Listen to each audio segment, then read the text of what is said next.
तुम मुझे खून दो, मैं तुम्हें आजादी दूंगा। लोगों ने अपना खून दिया और बदले में आजादी भी मिली। सुभाष चंद्र बोस की आजाद हिंद फौज के गठन का ये मूल मंत्र था। फिर आजादी मिली। आजादी मिलने के बाद कॉरपोरेट कंपनियां, सरकार, सबने कहा कि तुम मुझे जमीन दो, मैं तुम्हें नौकरी दूंगा। जमीन तो दे दी गई पर नौकरी नहीं मिली। आज बात होगी रांची के कांके में स्थित सीआईपी यानी केंद्रीय मनोचिकित्सा संस्थान की, सेंट्रल इंस्टीट्यूट ऑफ साइकाइट्री। मैं जब अपना इंजीनियरिंग कंप्लीट कर रहा था उस समय धोनी क्रिकेट में उभरता हुआ सितारा थे, बहुत ज्यादा नहीं जाने जाते थे। तब रांची अगर सबसे ज्यादा किसी चीज से जाना जाता था तो वो था पागल खाना। जी हाँ, दिल्ली में भी मुझे कहा जाता था वही ना रांची जहां पर पागल खाना है, और राजस्थान में भी यही कहा जाता था, अरे वही रांची जहां पागल खाना है। आगरे के बाद रांची ही सबसे फेमस था। उसी से जुड़ी खबर आपको हम बता रहे हैं। इस पागल खाना ने रांची को बहुत कुछ दिया, बहुत सम्मान दिया, बहुत नाम दिया। लगभग 700 एकड़ जमीन अधिग्रहित की गई थी कि यहां पर पागल खाना बनेगा। जी हाँ, सेंट्रल इंस्टीट्यूट ऑफ साइकाइट्री, जिसको आम बोलचाल की भाषा में यही कहा जाता है कि यह पागल खाना है। अब 700 एकड़ में से लगभग 400 एकड़ में जब सीआईपी बना तो बात है कि भाई इसकी सुरक्षा भी होनी चाहिए। तो पिछले लगभग 15 साल से यहां सुरक्षा का जिम्मा बीजेपी के एक दिग्गज नेता है बिहार के आरके सिन्हा। आरके सिन्हा की सिक्योरिटी की कंपनी है एसआईएस। इसी एसआईएस के पास इसका जिम्मा है। एसआईएस कंपनी बहुत फेमस कंपनी है। बीजेपी के राज्यसभा सांसद रहे आरके सिन्हा की इस कंपनी ने कॉमनवेल्थ में भी सिक्योरिटी का जिम्मा संभाला था। अब इससे पहले लगभग आज से 8 साल पहले की बात है। 8 साल पहले मैं एक और चैनल में हुआ करता था, तो मेरे एक मित्र इसी एसआईएस सिक्योरिटी और सीआईपी से जुड़ी एक खबर लेके आए थे। खबर क्या थी? खबर यह थी कि यहां पर लगभग 150 से ज्यादा सिक्योरिटी गार्ड्स हैं।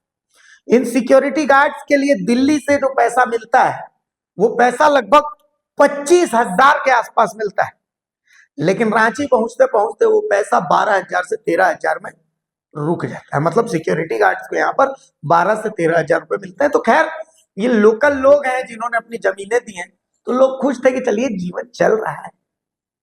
खैर अब जब इस टेंडर को खत्म कर दिया गया, अपने आप में ये एक जादुई आंकड़ा है, जादुई फॉर्मूला है कि एसआईएस की तरफ से ओम फट क्लीम स्वाहा डिडिम ये मंत्र पढ़ दिया जाता था और 15-16 साल से हर बार टेंडर एसआईएस को ही मिल जाया करता था। मतलब ऐसा कौन सा मंत्र था वो मैं जानने की कोशिश कर रहा हूं। मैंने अंदाजा लगाया कि ओम फट डिडिम क्लीम क्लीम धुड़ुम धड़ाम यही मंत्र रहा होगा। बहरहाल एसआईएस को ही मिलता था। अब ये टेंडर खत्म हो गया है और अब आरके सिन्हा की भी तबीयत खराब है और वो बीजेपी के बहुत कद्दावर नेता नहीं है। खैर आगे की बात। तो भाई जब टेंडर खत्म हो गया तो राज्य सरकार के साथ एमओयू हो गया सीआईपी का। राज्य सरकार के साथ एमओयू हो गया तो अब राज्य सरकार के होमगार्ड सीआईपी की सुरक्षा में तैनात रहे। तो सवाल यह है कि 156 लोगों का क्या होगा? बिल्कुल वही जवाब है जो होता है।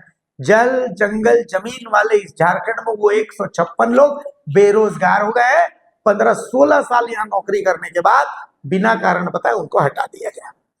अब मैं आपको एक तस्वीर दिखा रहा हूं। उस तस्वीर में आप देख सकते हैं ये 156 लोग सीआईपी में ही एक चौक है, जिस चौक पर वो अनिश्चितकालीन धरना कर रहे हैं कि भाई अगर आप हमको हटा भी रहे हैं तो हमारे लिए मुआवजे की व्यवस्था कीजिए या फिर हमें वापस से नौकरी पर रखिए। दो में से एक मांग है कि भाई जो नीति है नियोजन की, उस नियोजन की नीति को तो आप फॉलो करेंगे। अब मैं आपको जो वीडियो दिखाने जा रहा हूं, इस वीडियो को सिर्फ देखिएगा नहीं, इस वीडियो को सुनिएगा, समझिएगा और उसके बाद एक बार जब प्ले कर लिया मेरा ये बकवास सुनने के बाद उस वीडियो को आंख बंद करके और गुनिएगा। क्योंकि इस वीडियो में एक तरफ सीआईपी के डायरेक्टर, उनके बगल में एक डॉक्टर साहब बैठे और दूसरी तरफ कांके के विधायक सुरेश बैठा बैठे। कांके के विधायक सुरेश बैठा पूछ रहे हैं कि भाई इन 156 कर्मियों को आप नौकरी से क्यों हटा रहे हैं, इनको समायोजित कीजिए। तो जो सीआईपी के डायरेक्टर है वो हाथ खड़े कर दे रहे हैं कि भाई हमारे बस की तो ये चीज है। फिर वो केंद्रीय मंत्रालय में किसी अधिकारी को फोन लगाते हैं, वो अधिकारी बात करते हैं, वो बोलते हैं कि 700 एकड़ जमीन ली थी, उस जमीन में से कुछ हिस्से में सीआईपी बना, उसके बदले में हम स्थानीय लोगों के यहाँ पर रोजगार देते हैं। हालांकि इसका आंकड़ा अगर मांग दिया जाए कि कितने स्थानीय लोगों को वहां पर रोजगार मिला है, तो ये आंकड़ा किसी के पास नहीं होगा, खास करके सीआईपी के पास तो नहीं होगा। खैर, तो ये दावा किया जा रहा है। साथ ही दावा किया जा रहा है कि स्थानीय लोगों को प्राथमिकता मिलती है। अब वो कौन सी प्राथमिकता, वो भी ये केंद्र वाले अधिकारी जानेंगे। बहरहाल केंद्र की या उन अधिकारी की या सीआईपी की बिल्कुल मंशा नहीं कि 156 लोगों को वो वापस से नौकरी पर रखेंगे या उनके लिए कोई मुआवजे की व्यवस्था करेंगे। उनका कहना है कि अगर आपको इनको रखवाना है तो जाके मुख्यमंत्री से बात कीजिए। जिस पर ठाके विधायक कहते हैं कि अगर मुख्यमंत्री से ही बात करना होता तो मैं विधायक घास छीलने के लिए थोड़ी बनता। पूरी बातचीत को मैं चाहता हूं कि आप एक बार देखें, समझें, गुनें। पूरा वीडियो देखिए। उपाय नहीं, इसका उपाय दूसरा हो। नहीं, हमने नहीं हटाया। तो आपने कहा लिखी जाए क्या? क्या लिखा? लिखिए, बोलिए कि होमगार्ड के जवान को हटाया जा रहा है, लिखिए। नहीं, हम ऐसे कैसे थोड़ा सा सर मैं करना चाहूँगा इसमें। आप ये थोड़ा सा आपको जानना होगा कि ये परिस्थिति आई थी, इतने साल से काम कर रहे थे। जब ये नया एजेंसी आया तो इन्हीं गार्डों ने पैसा दिया नया एजेंसी को, इन्हीं गार्डों ने मंत्रालय में ऊपर में लिख के दिया कि हमारे साथ ऐसा हो रहा है। अब खुद अगर कंप्लेन कर रहे हैं और वहाँ से इतने साल में क्यों नहीं हटा, आपको ये भी तो समझना होगा। इतने साल चल रहा था तो नहीं हटता। इन्होंने ऊपर पत्रबाजी किया, मिनिस्ट्री का नजर वहाँ पे गया कि भैया ये संस्थान में हम कुछ नहीं जानते हैं, हम जानते हैं कि यहाँ के लोग को गलत किया है, ठीक है। हम वो सब हम लोग मत सरासती बात मत करिए, सुनिए बात तो आए हैं, ये ये तो मैंने कहा मतलब बाल बच्चा उसी में चलता है। हमको कांके के लोगों से मतलब है, झारखंड से नहीं मतलब है। अभी हमको यहाँ के लोगों से मतलब है। हमको देखिए, जो मैं कह रहा हूँ आपने सुनिए। तो है नहीं ना, यहाँ पे स्थानीय होमगार्ड, जानते हैं स्थानीय जो कहाँ मना। काम कर रहा था एजेंसी के द्वारा, वो लोग भी स्थानीय हैं। हमारा कहना है कि अगर आपको इन लोगों का दरकार नहीं था, खड़ा हो जाओगे, खड़ा कर दीजिए ना। समझा? हाँ, मंत्री जी खड़ा कर दीजिए। समझा? कोई दिक्कत नहीं है। धमकाइए मत, धमकाइए मत, धमकाइए मत। ये आदमी टेबल को नचा रहा है। बाहर ले जाओ, कैंपस से बाहर ले नहीं भाई, पैसा मांग दिया ना। कैंपस से बाहर ले। अच्छा, इसका जब दिमाग पूरा नहीं हुआ, देखिए सरकार बोली थी अभी का क्या हाल है। हम नहीं थे भैया उस वक्त। भैया आप हम लोग सुनिए, बात कर रहे हैं, इनसे आए हैं आप बीच में आप लोग बात कर रहे हैं ना एक डायरेक्टर से। ये भैया सुनिए, आप लोग बात नहीं कर रहे हैं। यहाँ पे मूल बात क्या है? हाँ, हेलो, यहाँ पे अगर एक आदमी एक साल तक काम किया, जहाँ बवाल पे बवाल चल रहा है ना। अरे विधायक जी और सब लोग आके बैठे हुए हैं, कह रहे हैं नहीं वही रखे जाएंगे गाड़ी। हाँ, ये 1 मिनट बात कर लीजिए वहाँ मिनिस्ट्री से। हेलो, हाँ जी सर। हाँ बोला जाए। आप सर? मैं लोकल एमएलए बोल रहा हूँ, सुरेश कुमार बैठा। अच्छा सर, जो यहाँ जो है ना, ये जो लोकल सिक्योरिटी की जो कंपनी चेंज हुई है, इसमें ये मंत्रालय के मंत्री के अप्रूवल के द्वारा हुआ है और तैनात दिए। कौन एजेंसी आई, इस नई कंपनी कौन आई है? कंपनी नहीं है तो स्टेट गवर्नमेंट के अंदर दे दिए, होमगार्ड को दे दिए। स्टेट गवर्नमेंट के अंडर आप दे दिए हैं, तो हमारा लोग जो इसमें जमीन जायदाद दिया है, सीआईपी बनाया है, यहाँ लोकल 15 से 20 साल तक कार्यरत थे और उसको निकाल दीजिएगा तो हाँ, तो कैसे हो जाएगा? ऐसे सुनिए ना सर, ये जो अब 15 से 20 साल तक था, 15 से 20 साल तक हम लोग नहीं रखे। हम लोग टेंडर निकाल के हर एक साल, हर 1.5 साल, 1 साल में टेंडर निकालते हैं, कंपनी को टेंडर देते हैं। अब कंपनी से कैसे ये साझेदारी करके ये 15 साल से नौकरी कर रहे हैं, इसमें न सरकार न जानती है न इंस्टीट्यूट वाले जानते हैं। ये उसका जो सिक्योरिटी गार्ड था वो और जो कंपनी है वो जानती है। इसमें हम लोग का कोई लेना देना नहीं है, ठीक है। रही बात कि वहाँ आस पड़ोस के कहा जाए, तो रही बात इस से 100 साल पहले, देखिए आप भी जानते होंगे 100 125 साल पहले जनता की सेवा के लिए यहाँ बैठे हैं। और इसका मतलब ये नहीं ना कि आप जो बोल रहे हैं वो सही है। देखिए, हम तो पूरा नियम कानून फॉलो करेंगे ना। एगो रास्ता हम जिसके अंदर में अधीन में है, संविधान के अधीन में सब लोग हैं।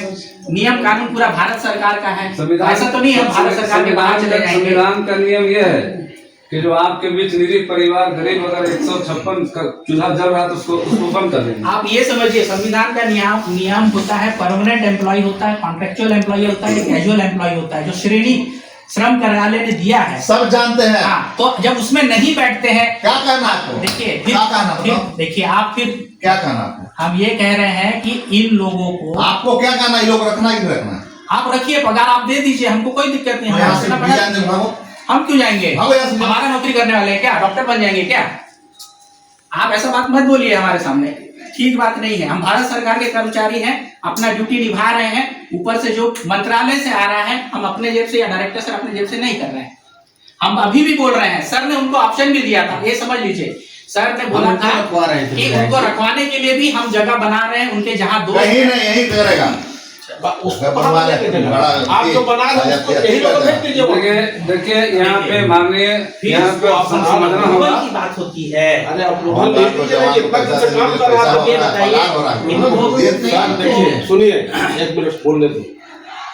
आप सर आप आए थे जब ना, तो हम लोग बहुत उम्मीद था। तो लड़की लोगों को छेड़ता है, बात अरे करता है। अब आप कुछ भी कह लो, आप जो समझ, जोर कह लो, चक्का कह लो, स्मैकिया कह लीजिए, लड़की छेड़ने वाला कह लीजिए, रेपिस्ट कह लीजिए। आप तो बड़े नेता हैं, विधायक हैं, सांसद हैं, आप लोग तो कुछ भी कह सकते हो, आरोप लगा सकते हो, लगा लीजिए। आरोप लगा ले, ये काहे बोल रहा है? जब आप बैठे हुए चेयर में, हम आपसे बात करने के लिए आए, हर बार में ही टपका जा। उनको बातें नहीं करने देते हैं वो। ऐसे सर नहीं जानते हैं बहुत कुछ, समझाते आप हैं। लोग बीच में बोल रहे हैं ना, डायरेक्टर सर जब उनसे बात करते हैं आप लोग क्यों बोलते हैं? आप लोग को नहीं समझता है तो हम नहीं बोलेंगे हमारे पदाधिकारी के लिए? तो उतना तो हम लोग नहीं चिल्ला आप रहे। मत बोलिए ना, जब यहाँ पे सर बात कर रहे हैं तो आप क्यों बात कर रहे हैं? मेरा रिक्वेस्ट है, हाथ जोड़ के आपके पास, मेरे सब अपने गले से, ठीक है? इम्यूनिटी के नाते आप लोगों को रखिए। ठीक है, चिट्ठी लिख लेते हैं। इम्यूनिटी के नाते लिख लीजिए। यही उम्मीद है आपको। विश्वास दिलाते हैं, सारे लोगों को शपथ दिलाएंगे हम कि आइंदे दोबारा अगर करोगे तो हाथ होना और वो प्रक्रिया अभी एक दिन की नहीं होती है। हाँ, ठीक है ना? इसमें कम से कम मीटिंग में 2 महीने लगते हैं। जो 6 महीने लग जाए। नया 6 महीना क्यों लगा? नहीं नहीं सर, विधायक जी जो बात को कह रहे हैं वो बात को पहले आप फिलहाल आप इससे पेमेंट आप मत करिए, कोई दिक्कत नहीं। काम इन लोग से लेना शुरू कर दीजिए, आप प्रोसेस में डाल दीजिए, ठीक है? नहीं, काम अभी तो बिना अनुमति के हम चिट्ठी लिखेंगे, उधर से रिप्लाई आएगा, देन हम उसमें कुछ आपको हम भाई है, पावर सुनिए, नहीं है विधायक जी। मैं भी शेड्यूल कास्ट से बिलोंग करता हूँ, हाँ ठीक है ना? आप भी यूपी से हो ना, हाँ। आप समझ रहे हो ना क्या क्या स्थिति से हम लोग को होती है। आप हम जिस समझ पद रहे हैं। जिस पद पे आप हो, तो ऐसे लोगों को उस पद पर रख के जो ना संरक्षण देना चाहिए ऐसे लोगों को, जैसे देश में चल रहा है हम लोग के साथ। वो तो बात आपकी को बात जान सही लो, है। ठीक है ना? हम लोग के लोग को ही दबाया जा रहा है, जिस मेंटालिटी के लोग सेंट्रल में बैठे हुए हैं। अगर हम लोग भी अपने लोगों को संरक्षण नहीं देंगे तो बेकार है इस बात पर बैठने का। बात समझ लीजिए। बात विधानसभा सत्र चलेगा 18 फरवरी को, हम हर बात को उठाते हैं, ठीक है ना? इस बात को आप जान लीजिए। अगर हम आए हैं, हम 2 दिन के लिए 1 सप्ताह का भी इंतजार कर रहे थे कि कुछ पहल हो। अब कल हमने एसडीओ साहब से कह के परमिशन मौखिक लेके हमने धरना में बैठा है, ठीक है ना? इसलिए कहीं दिक्कत नहीं है आपको। मेरा हाथ हम्बल रिक्वेस्ट है कि आप मेरा रिक्वेस्ट को मानिए और आपका संस्थान से हमको हम क्या मदद कर सकते हैं, आप हमको क्या मदद कर सकते हैं, ये तालमेल बनना चाहिए। हम संस्थान किसी न मेरे लिए इंडिविजुअल, ये पूरे झारखंड, बिहार और अरे ऑल ओवर इंडिया का है यार, ये ऑल ओवर इंडिया का है। सारे लोग आते हैं हमारे पास, पैरवी करा के हम फोन करते हैं, हम भेजते हैं, एडमिशन कराते हैं, एडमिट कराते हैं। ऐसा नहीं है पर डे को 2 पेशेंट हमारे के पास आता है, ग्रीन पास हो चाहे सीआईपी हो। लेकिन आपने बोला था कि विधायक जी आप भी एक दिन आ जाइए मेरे यहाँ चाय पीने के लिए, हमने नहीं आया। क्यों नहीं लेकिन है? अब समय नहीं मिला। आज जनता का दुख दर्द में शामिल हो गए। लेकिन ये भी प्रोटोकॉल कहता है कि सुरेश बैठा अगर यहाँ एमएलए है तो प्रोटोकॉल में आपसे ऊंचा है, आपको आके मेरे घर में चाय पीना चाहिए। ठीक है, जब हमको यहाँ समय मिलेगा तब रही बात है। 9:30 से 6:30 वो भागने वाले नहीं है। वो 750 एकड़ जमीन दिया गया था अंग्रेजों के द्वारा। ठीक है, 750 एकड़ में से 500 एकड़ जमीन जो है आप लोगों के जो पड़ोसी है वो सब कब्जा कर लिए। मात्र 200 एकड़ जमीन जब बचा हुआ है। ठीक है, और वहाँ अव्यवस्था फैलाने में जो बाउंड्री करते हैं सरकार के आपके हमारे टैक्सों से पैसे से बाउंड्री होता है, हर एक साल बाउंड्री करता है, बाउंड्री तोड़ करके उसमें अव्यवस्था फैलाता है, अंदर में भी इंक्रोचमेंट करता है, बाहर से भी वो करता है। इसमें सरकार का पैसा, हम लोगों का पैसा बर्बाद होता है। दूसरा, इंटरनल सिक्योरिटी, इंटरनल मैटर में भी जो है दखलंदाजी करता है। किसी कंप्लेंट कीजिए, वहाँ के लोकल लोग है कुछ। सुनिए मेरा बात, पंकज जी सुनिए, कंडीशन लगा के आप इन लोगों को बहाल करिए। ठीक है, जो कंडीशन लगा के लोगों को बहाल करिए, ये लोगों को पुनः काम में वापसी कराइए। ठीक है, ऐसे नहीं हो सकता है ना। मेरा जमीन, मेरा संस्था मेरे घर के बगल बना हुआ है और आप दिल्ली से गाइडलाइन करोगे, हाँ कैसे चलेगा? गाइडलाइन ऐसे नहीं हो रहा है ना। ये कोई भी देश चल रहा है, नियम कानूनों से चलता है। तो नियम कानून में चलता है, तो ये भी नियम है कि लोकल को प्रायोरिटी दिया जाए। ठीक है, प्रायोरिटी जो है ना ऑलरेडी नौकरी में दिया जा चुका है। समझ गए ना? वहाँ जो परमानेंट वैकेंसी जो घास छिलता है उसको भी रख सकते हैं, महाराष्ट्र से आ रहा है। बात करते हैं। इसमें प्रोविजन है, उसमें दिया जा रहा है, दिया गया है और दिया जाएगा और दिया जा रहा है। जो जिसके लिए प्रोविजन नहीं, इनको गलत ठूस दिया गया। सुनिए, दिमाग से हटा दीजिए, हम लोग मानने वाला नहीं है। आपको 156 व्यक्ति, ठीक है, आप देखिए, आप मानिए, आप जाकर के अपने चीफ मिनिस्टर को बोलिए। ठीक है, चीफ मिनिस्टर को ही बोलना होता तो हमको क्यों लोग एमएलए बनाता? नहीं तो एमएलए नहीं क्यों बनाता? हमको क्यों एमएलए बनाता? हम इसकी आवाज नहीं बने, इसका दुख सुख में नहीं जाए तो हमको क्यों बनाता? ये सेंट्रल गवर्नमेंट के है या आपके स्टेट गवर्नमेंट की चीज? सेंट्रल गवर्नमेंट का है ना सब, तो ये राज्य सरकार का होमगार्ड है, क्यों डाला इसको? क्यों? क्योंकि हमने टाइप किया है, हमने मेमोरी साइन किया है, हमने जो कुछ नहीं, एमओयू करो यहाँ लोकल वालों से कि लोकल वालों को रखेंगे। वो भी लोकल ही है। नहीं, हमारे मेरे विधानसभा क्षेत्र के लोग हैं 156 लोग जो हमको चुन कर भेजा है विधानसभा। ठीक है, ठीक बात है। आपका कंपल्सन होगा, आप अपना कंपल्सन जो है ना उनके फेवर में आप जो भी करना है कर सकते हैं। लेकिन जो इंस्टीट्यूट है वो नियम कानून से चलता है। तो नियम कानून की ही बात कर रहे हैं, नियम कानून से ही सारा कुछ किया गया है। आपको बोल दे रहे हैं ज्यादा डिस्टर्ब मत करिए संस्थान को, ये लोग को रखना है, आपको एकदम क्लियर बोल दे रहे हैं। लेकिन अब डेली धरना प्रदर्शन होगा, डेली यहाँ आपस में लड़ाई झगड़ा होगा, मारपीट होगा, 10 लोग का आदमी के नाम पर केस होगा। समझ गए? संस्था को संस्था का चलने दीजिए। कोई धमकी नहीं दे रहे हैं। संस्थान में कर्मचारी जो पहले कार्यरत है उसको बहाल करने के लिए आपको बोला जा रहा है। बहाल कैसे कर सकते हैं? कहीं कर सकते हैं ना। तो होमगार्ड को यहाँ नहीं रख सकते हैं ना? क्यों नहीं रख सकते हैं? अप्रूवल है। अप्रूवल कहाँ से लिया है? जो आप थोड़ी अप्रूवल देने वाले लोग हैं, जहाँ से जो कॉम्पिटेंट अथॉरिटी अप्रूवल का है। सुन लीजिए पंकज जी, आप जैसे चाहोगे ना वैसा नहीं होगा। यह हम लोग के हिसाब से आपको चलना है। हमारे चाहने से थोड़ी चलता है। हाँ, यहाँ के लोगों के भावना के अनुसार आपको चलना पड़ेगा। ठीक है, भावनाओं से नहीं चलता है देश, भावना से भी चलता है। नहीं चलता है। okay, बात करो आप लोग जो है ना, आपके वहाँ के जो गार्ड है ना, लोकल गार्ड, वहाँ जाकर के यहाँ कॉलेज के प्रोफेसरों को धमकाता है, मारता है, पीटता है। अरे उसका भी पनिशमेंट है, उसको पनिशमेंट दीजिए ना, हम कहाँ मना कर रहे हैं। उसको पनिशमेंट दीजिए, उसका सजा 156 लोग है। कितने दिन आकर के बचाए हमारे यहाँ प्रोफेसर को? नहीं, एक व्यक्ति मारपीट किया तो उसके लिए 156 किया, किसको किया?